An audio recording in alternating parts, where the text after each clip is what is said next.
मेनका चौधरी और आज बुलेटिन की शुरुआत कर लेते हैं मेहुल चौकसी की खबर के साथ। 14,000 करोड़ रुपए का पंजाब नेशनल बैंक घोटाले का आरोपी भगौड़े हीरा कारोबारी मेहुल चौकसी की डोमिनिका के जेल से पहली तस्वीर सामने आई। सलाखों के पीछे कैद चौकसी स्काई कलर की टी-शर्ट में नजर आ रहा है। उसके चेहरे पर डर और भय आप साफ देख सकते हैं। उसके बाएं हाथ आंख में चोट के निशान भी दिख रहे हैं। उसकी आंख लाल है, साथ ही उसके हाथ में भी चोट के निशान देखे जा सकते हैं। मेहुल चौकसी की ये तस्वीर जो डोमिनिका की जेल में बंद है, सलाखों के पीछे से उसकी ये पहली तस्वीर सामने आई है। चोट के निशान उसकी आंख के सामने और साथ ही उसके हाथ पर भी दिख रहे हैं और डर खौफ भी चेहरे पर चौकसी के आप देख सकते हैं।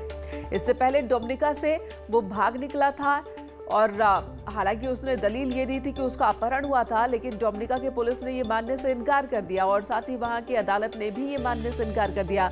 बोला कि जो साक्ष्य नजर आ रहे हैं वो ये हैं कि डोमिनिका से भागने की कोशिश थी मेहुल चौकसी की, जिसके बाद उसकी गिरफ्तारी हुई है। हालांकि भारत को प्रत्यर्पण के मसले पर अभी बातचीत फाइनल नहीं हो पाई है।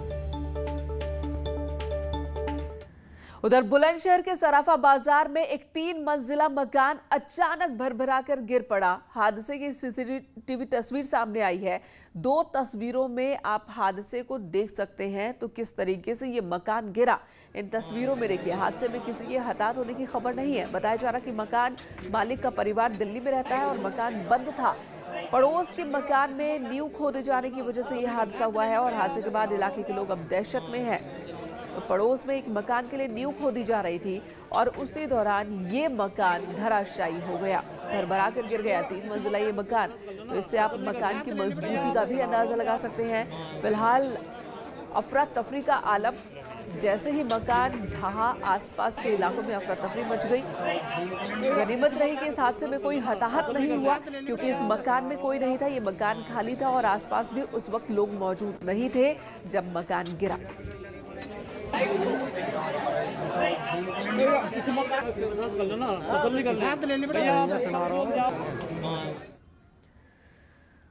उधर कुशीनगर में हादसा हुआ, 4 लोगों की मौत हो गई। नहर के पुल से टकराई एक कार। कप्तानगंज जाने वाली रोड पर यह हादसा हुआ है। तेज रफ्तार ने यहां पर 4 लोगों की जान ले ली। खैटिया नहर पर यह हादसा हुआ। पुलिस ने जांच शुरू कर दी है।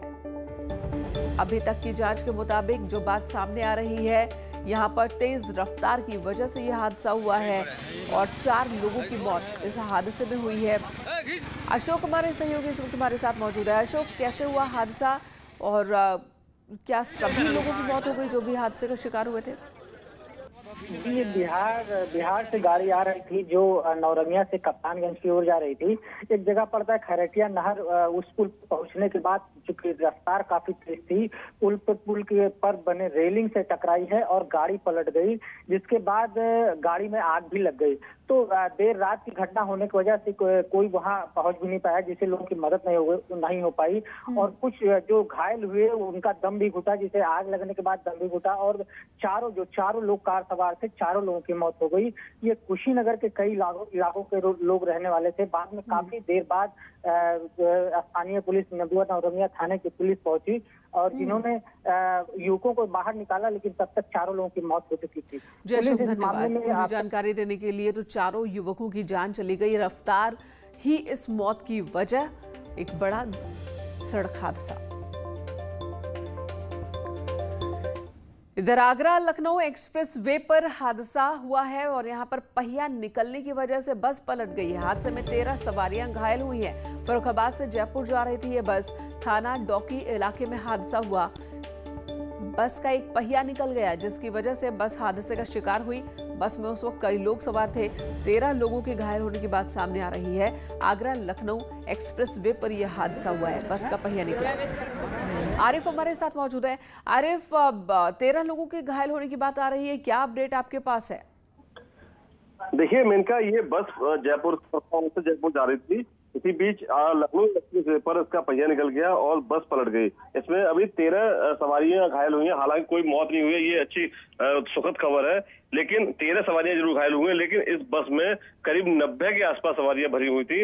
रात में ये हादसा हुआ है। हादसे के बाद जो घायल हुए हैं लोग, उनको अस्पताल में भर्ती कराया गया है। 1-2 लोग हैं, उनकी हालत थोड़ी क्रिटिकल है, बाकी अलावा जो सवारी घायल हैं वो सब नॉर्मल है, वो खतरे से बाहर है। इनका ठीक है। जी। आरिफ, जो घायल हैं क्या उनके परिजन भी साथ में ही थे और या फिर नहीं थे, तो उनको इन्फॉर्म कर दिया गया है कि नहीं? और एक और बात कि बस का पहिया निकल गया, ये हादसा आम तो नहीं है? देखिए, जो लोग बैठे हुए थे वो फरुखाबाद के रहने वाले हैं ज्यादातर, और उनके घर वालों को सूचना दे दी गई है रात में ही। हालांकि चूंकि थोड़ा दूरी का रास्ता है, वो पहुंचने वाले होंगे या पहुंच गए होंगे। लेकिन दूसरी बात ये, बस का पहिया पलटा है, चूंकि सवारी भरी हुई थी, पूरी लोड था गाड़ी में, और एक्सप्रेस वे पलटी है। देखिए, पुलिस का कहना साफ यही है कि बस का पहिया निकलने की वजह से ही ये हादसा हुआ है। बाकी अलावा कोई अभी तक ऐसे सबूत नहीं मिले हैं जिसकी वजह से पता बस चले का पहिया निकल गया, बस पलट गई, लेकिन बस का पहिया निकलना अपने आप में ये आम घटना नहीं है, क्योंकि बस या कोई भी सवारी जब निकलती है तो बकायदा जांच होती है फिटनेस को लेकर के। तो यहाँ पर जांच हुई, नहीं हुई, लापरवाही हुई, ये एक बड़ा सवाल है। धन्यवाद आपका इस वक्त पूरी जानकारी देने के लिए।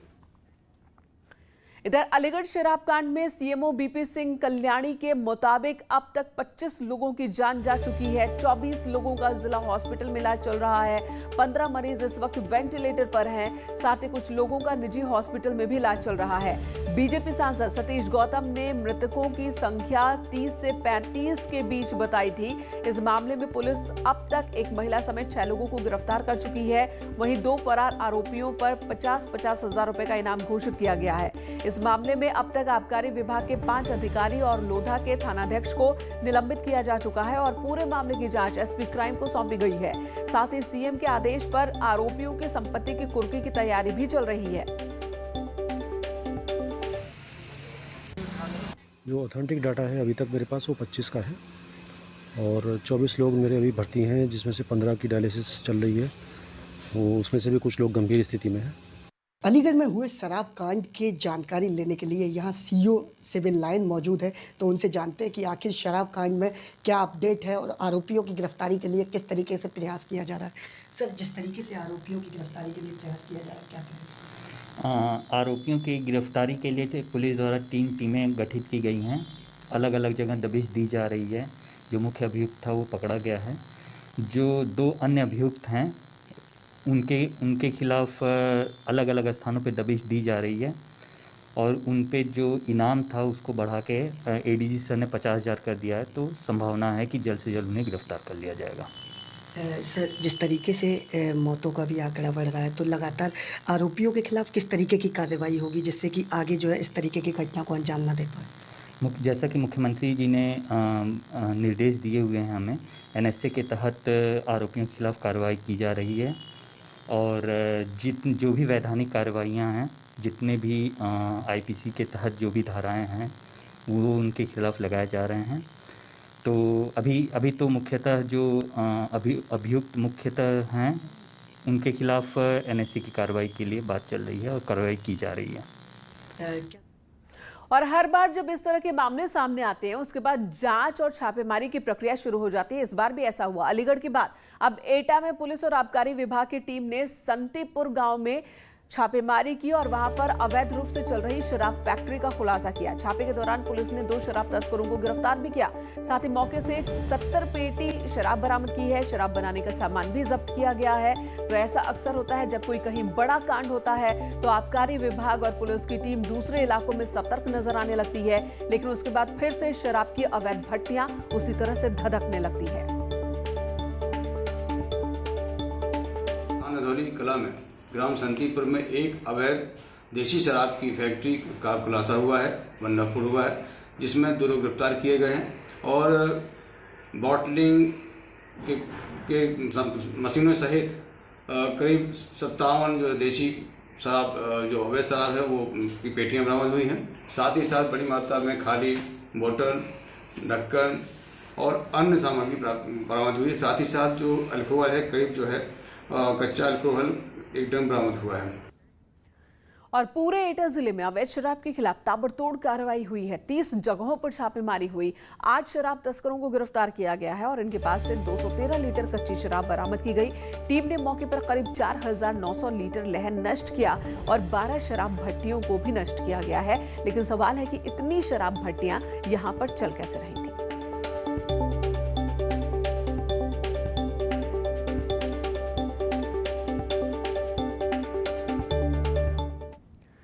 उधर पीलीभीत में पुलिस ने मुखबिर की सूचना पर रुड़िया गांव में छापेमारी की। भारी मात्रा में अवैध शराब यहां पर बरामद की गई। पुलिस ने आरोपी छत्रसाल को भी गिरफ्तार किया। शराब तस्करों के खिलाफ पुलिस लगातार छापेमारी करती नजर आ रही है।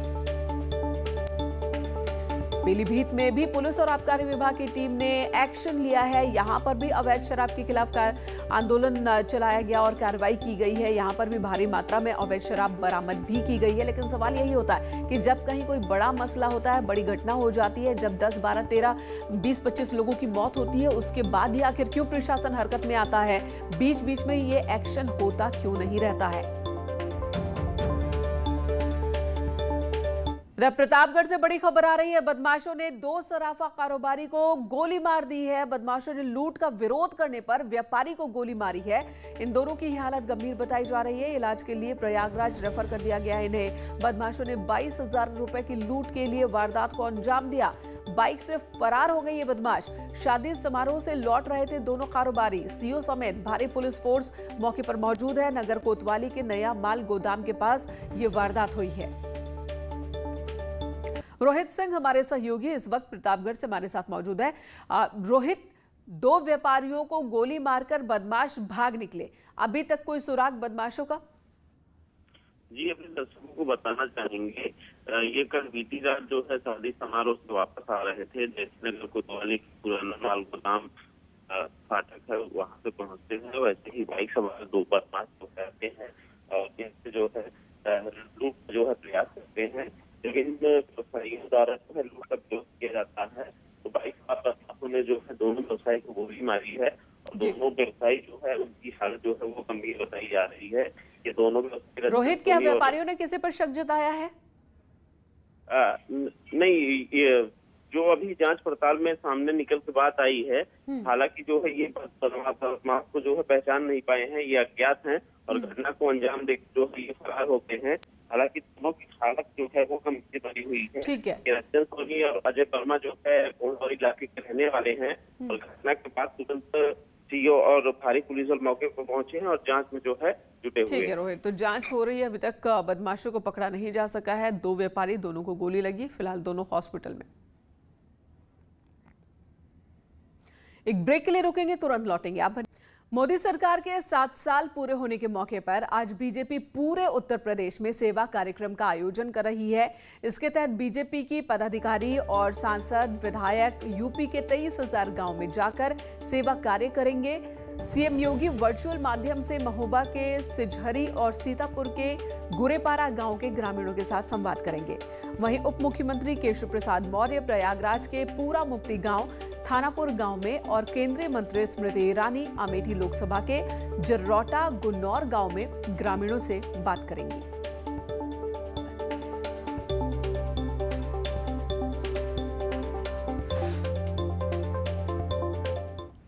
इधर कोरोना की दूसरी लहर के बीच पीएम मोदी आज अपने मासिक रेडियो कार्यक्रम मन की बात के माध्यम से राष्ट्र को संबोधित करने वाले हैं और इसका प्रसारण सुबह 11 बजे होगा। पीएम मोदी के दूसरे कार्यकाल के दूसरे साल का ये आखिरी मन की बात कार्यक्रम होगा, जबकि ये इस कार्यक्रम का 77वां एपिसोड होगा।